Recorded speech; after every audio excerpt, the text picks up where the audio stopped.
Most utopian fiction is lying to you. Not about the future, about hope itself.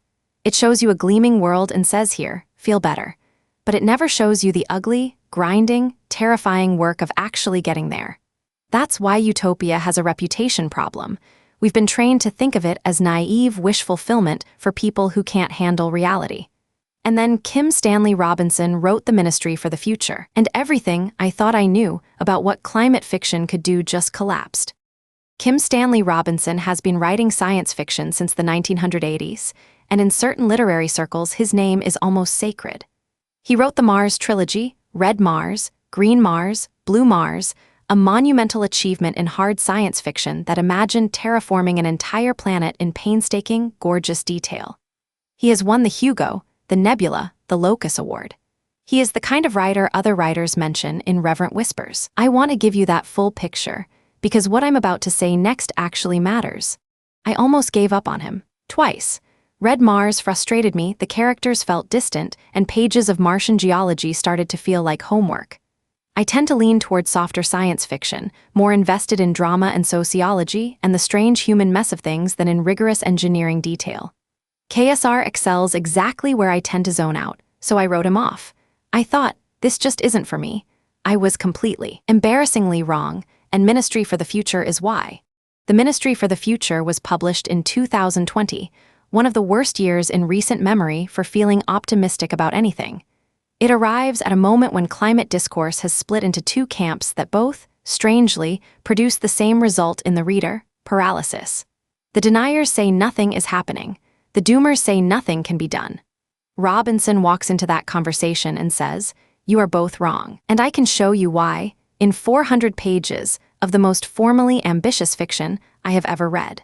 The book opens with what might be the most devastating first chapter in the history of climate fiction.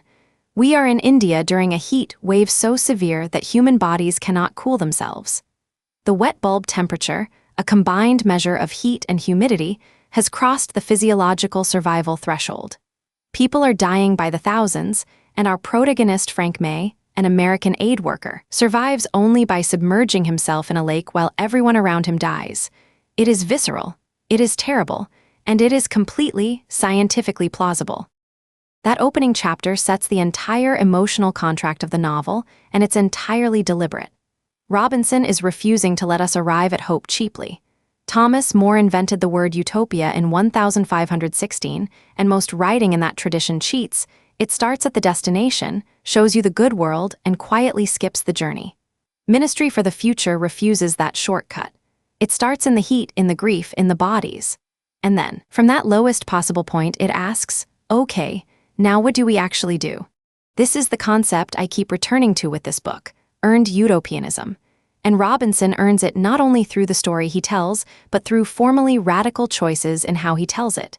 This isn't a novel in any traditional sense. One chapter follows Mary Murphy, head of the Ministry for the Future, a fictional UN body tasked with representing people not yet born. The next chapter is narrated by a carbon atom. Then comes something that reads like an essay on monetary reform. It's like Anna Deaver Smith wrote a policy paper. Here's what's counterintuitive about why it works. Robinson deliberately deprioritizes individual character drama. That is usually a death sentence for a novel. We're trained to need a hero's journey, someone to root for against impossible odds. But the book argues structurally, formally, thematically, that the hero of our climate story cannot be a single person. It has to be systems, institutions, collective will. Mary Murphy is compelling, but she isn't the point. Humanity, the whole chaotic, heartbreaking mess of it, is the protagonist. So what does Robinson actually propose? This is where it gets genuinely exciting, because the book is dense with real economics and live policy ideas. Carbon coin systems, quantitative easing directed at climate intervention, central bank mandates rewritten around ecological stability. He is essentially asking, what if we used the full machinery of global finance and then carefully dismantled parts of it to pay for our own survival? What if carbon sequestration became a financial instrument, solarpunk economics, but with receipts? Actual, citable receipts. The book also refuses to flinch from the darker paths. There's a shadowy group operating at the ministry's edge, running black operations, targeting fossil fuel infrastructure, disrupting airlines. Robinson presents this not as heroism and not as villainy, but as a kind of thermodynamic pressure. When democratic institutions are captured by capital, when every legal channel is exhausted, what fills the vacuum? He doesn't endorse the violence, but he does not look away from it. It is one of the most honest treatments of political radicalization I have encountered in speculative fiction. And through all of it, the grief, the policy minutiae, the violence, the bureaucratic grinding, something astonishing happens. You start to believe it might work, not as a guarantee, not as a fantasy, but as a genuine possibility within the range of what human beings could actually do. That is the miracle Robinson pulls off. He earns the hope. Every page of despair is load-bearing. Every dry economics chapter is structural support. So when the needle finally starts to move, when you see those carbon numbers beginning to fall, you feel it in your chest. Let's place this book in its literary context, because it helps us see just how unusual it really is. Most climate fiction falls into one of two emotional registers. There's the apocalyptic mode, Cormac McCarthy's The Road, Emily St. John Mandel's Station 11, beautiful, devastating, ultimately about grief and endurance in the ruins. And then there's cozy solarpunk, which imagines life after the transition and is wonderful but quietly skips the hard part. Ministry for the Future is something rarer. It is a novel about the transition itself. It lives in the wound. The closest literary cousin I can find is Ursula K. Le Guin's The Dispossessed, another novel deeply committed to thinking through alternative economic systems, written in a formally unconventional way, more interested in structures than in heroes. But where Le Guin writes in parallel timelines to ask what would a truly anarchist society look like, Robinson writes across voices, formats, and scales to ask something more pressing. How do we survive the next 50 years? The stakes feel different, more immediate, more unmistakably ours. Here is the uncomfortable part. We are living inside this book right now. The heat waves Robinson describes stopped being speculation during the European summers of 2022 and 2023.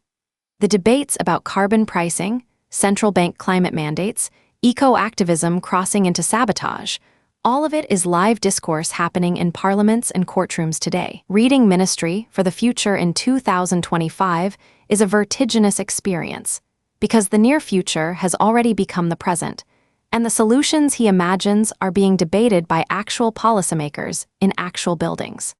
Robinson has become something of a patron saint of the solarpunk movement, an aesthetic and political philosophy that imagines sustainable futures that are also beautiful, equitable, and genuinely joyful. Solarpunk pushes back against both grimdark dystopia and saccharine wishful thinking. It says, the future can be good, and it will require brutal, unglamorous work, and that's okay. Ministry for the Future is solarpunk in its most rigorous, most serious form. It is what happens when a genre grows up and takes its own ideas to their full, logical conclusion. Here is the thing I bet you didn't know. This novel has been read by actual central bankers, actual climate negotiators, and actual policymakers, not as a thought experiment, but as a working blueprint. The Grantham Institute at the London School of Economics hosted formal discussions built around it. People inside the European Central Bank have cited it in policy conversations. Robinson himself was invited to address the International Monetary Fund. A formally strange, multi-voiced work of fiction became a live policy document. The last time that happened at this scale was probably Uncle Tom's Cabin. And there's a formal secret hiding in plain sight in those strange interlude chapters, the ones narrated by a carbon atom, a glacier, the abstract concept of fear. They read like stylistic flourishes, but they are doing profound philosophical work. Robinson is forcing us to expand our circle of moral concern. Who actually has a stake in the future? His answer, everything. The atmosphere. The species that cannot speak for themselves. The generations, not yet born, who are the ministry's entire reason for existing. That's ecocentric ethics, embedded in narrative structure. The final surprise, and this one is almost uncomfortable, is that the book ends with genuine hope. Not triumph, not tidy resolution, just hope. And after 400 pages of disaster and grief and grinding institutional increments, that hope lands differently than any easy utopia ever could. Robinson has essentially hacked the psychology of climate despair by making you feel the full weight of the cost, every death, every failed summit, every decade of delay. He makes the possibility of change feel real rather than naive. The emotional math is exactly right. So here is what we've established. Ministry for the Future is not a comfortable book. It doesn't give you a hero or a villain or a clean moral resolution. What it gives you instead is a working hypothesis, a model of how civilizations change direction at the last possible moment, assembled from economic theory, political will, collective grief, institutional patience, and occasional ruthlessness. It earns every ounce of hope it offers. And in doing so, it quietly redefines what we should even be asking fiction to accomplish in a world on fire. If Ministry for the Future has you thinking about how novels can do real political work, how a book can walk into a room full of economists and actually change the conversation, then you'll want to see our deep dive into Ursula K. Le Guin's The Dispossessed, where we unpack how she used parallel worlds to dismantle capitalism from the inside, one thought experiment at a time. That video is linked right here. And if you're new to Between the Lines, subscribe. We do this every single week, and we are just getting started.